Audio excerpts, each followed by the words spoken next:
As Kawhi Leonard took the court against the Miami Heat and their big three in LeBron James, Dwayne Wade, and Chris Bosh before Game 3 of the 2014 NBA Finals, he looked across the court at LeBron and knew this was his chance to show the world that he, Kawhi Leonard, was a future star. Because you see, Kawhi Leonard was only 22 years old at the time, which is what made what happened next so remarkable. Ginobili fires it to Leonard. Leonard gets a good look. That's a three.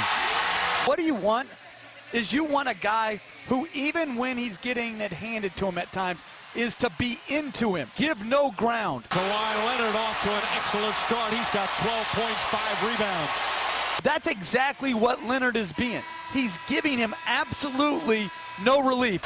Leonard shields the ball with his body and lays it in. In an offensive flurry of which the likes we had never seen before from Kawhi, Leonard put up 29 points in Game 3, 20 points and 14 rebounds in Game 4, and capped things off with a 22-point double-double in Game 5 to go along with both a championship trophy and a Finals MVP. He was just 22 years old, and it was certainly well-deserved. Andre Iguodala would win Finals MVP in 2015 for the same type of thing. Eerily, the same type of thing, actually, because if you remember, after averaging these stats compared to Andre Iguodala, stats that are not in the same stratosphere, LeBron was awarded 4 of the 11 NBA Finals MVP votes, almost becoming the second player ever to win NBA Finals MVP as a loser. What's interesting though is, again, Kawhi Leonard had that narrative as well. Defensive player who stepped up on offense when his team needed him and shut down LeBron only when we look at the stat comparison between LeBron and Kawhi Leonard in those finals. Again, also not even close. So did LeBron deserve 4 votes in 2014 as well? Well, calm down everyone. Do not come at me if you think that that is what I mean, because I am not saying that at all. I am not saying LeBron should have won Finals MVP in 2014 or anything like that. You are not going to find that here on this channel. If we are giving out MVPs in the regular season to the best regular season player and they lose in the first round, okay.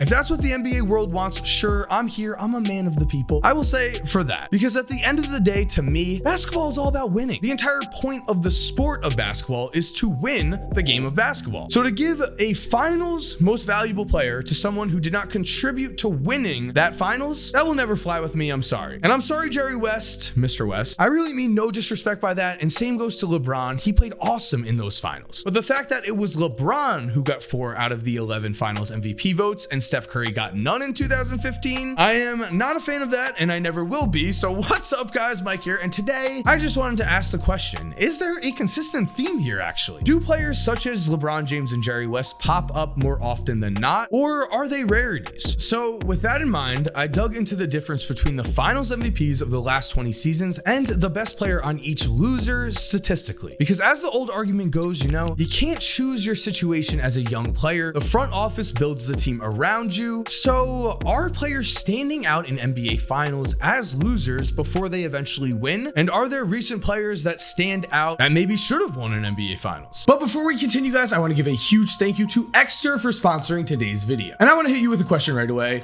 Have you ever lost your wallet and had everything ruined? Either a weekend, a day, a job interview, something? Then trying to find your wallet, getting a new ID, replacing credit cards, it is a nightmare. We all know this. That is why I am very excited to bring you the last wallet you will ever buy, Extra. Extra brings together the luxury of classic leather goods and the invention of slim technologies that is the best of both worlds. With Extra, you're never going to waste time looking through bags, your pockets, the couch. With Extra, you won't be worried about losing your wallet, especially because it has a solar powered tracking device that works with an app on your smartphone. Extra is also super slim and super sleek. It holds up to 12 cards plus cash, and you can also access all of your cards with one click of a button. So guys, personally, I think this Extra wallet is really a no-brainer. I am currently using it now. I have switched over my wallet to this Extra wallet. So thank you for Extra for sponsoring today's video. Click my link to shop in the description and get 30% off. The link is going to be in my description. Again, guys, it's shop.extra.com/Mike Korzemba. Thank you again to Extra for sponsoring. And now let's get back to the video. Well, taking a look at these last 20 NBA Finals MVPs and their game scores for those finals, if we compare these NBA Finals MVPs to the best player on the loser for each team of those NBA Finals, we can see that guys such such as, no, wait a second. In the last 20 years, if we look at the game score differences between the best players on the winners and the losers, only LeBron James stands out. Out of every single other player on this list, no one had a game score difference of more than 6 except for LeBron. No one was even close to 6. And LeBron did it in 3 separate finals, the 2 that we mentioned before in 2015 and 2014, and also, I'm sorry Dirk, but in 2011. We can see LeBron had a clear statistical advantage there as well. So it is here where I want to enter the logo, Mr. Jerry West. Jerry West was one of the most dominant players in the 60s and 70s, a 14-time All-Star. As it currently stands, Steph Curry has been selected to the All-Star game 8 times and has been an 8-time All-NBA selection, just to give you an idea of how much Jerry West dominated that era of basketball. And yes, he is the only Finals MVP to win the award after playing on the losing team, but that is how incredible Jerry West actually was. Again, I think the Finals MVP should just come from the Finals champs, simple as that. But if we do look at the stat comparison between Jerry West and LeBron James, when comparing Jerry's 1969 NBA Finals stats, a series in which the Lakers lost by just 2 points in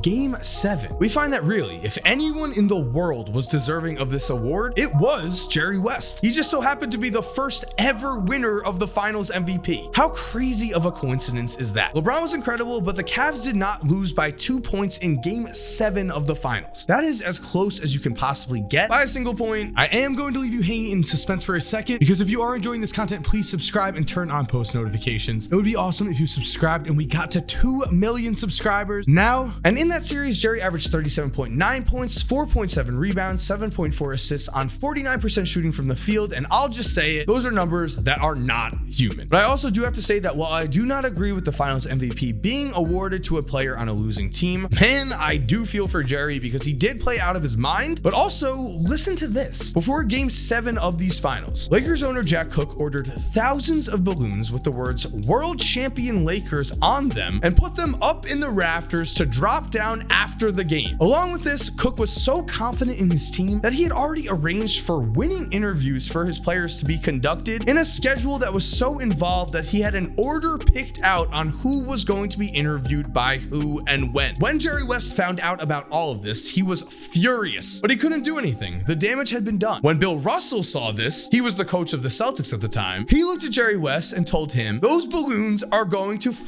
stay there." Yikes. I'm sorry, Jerry. You're one of the all-time greats. Thank you for watching, guys. I hope you enjoyed this video. If you are new to this channel, it would be awesome if you could subscribe and turn on post notifications. That way you never miss a video, and that way you are along the ride on the way to 2 million subscribers. I cannot even comprehend that number. Thank you guys so much. Double thank you to everyone who's already subscribed. You're awesome. We all know it. And as always, have an awesome day, guys, and cue that music. If you're still here while the music is cued, here are 2 videos I think you are definitely going to enjoy. I mean, personally, I think the one on the left might be more your style, but the one on the right looks pretty awesome too. Click one, let me know what you think, and again, have an awesome day.